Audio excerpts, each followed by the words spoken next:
मैं ज़रूर हैरान था कि जब मैंने प्रधानमंत्री जी को अपने भाषण देने में हरियाणा में जब वो प्रचार कर रहे थे और अपने भाषण दिया उन्होंने उसमें मेरा नाम ज़िक्र किया दोबारा से। और उनकी सरकार 10 साल रही है।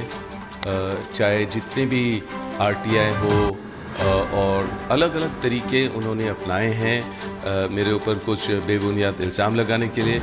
और कभी भी कोई ऐसी चीज़ निकली नहीं है जो गलत निकली हो मेरे कामकाज में, या कोई भी ऐसी ज़मीन का हमने कोई भी ऐसे ट्रांजैक्शन किया हो जो कानून के तरीके से ना हुई हो।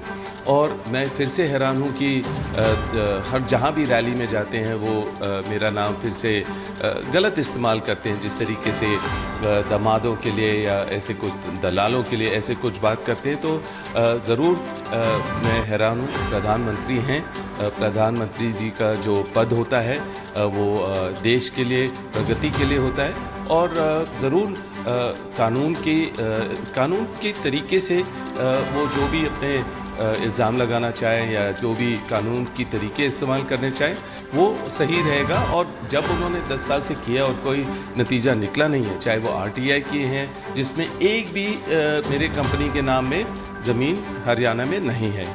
और तो मैं हैरान था कि फिर से अपनी जो उनकी नाकामियां हैं उसको छुपाने के लिए रॉबर्ट वाड्रा, मेरा नाम, दामाद और अलग अलग चीज़ें उन्होंने इस्तेमाल की कि सारा कुछ कि दामादों को दिया।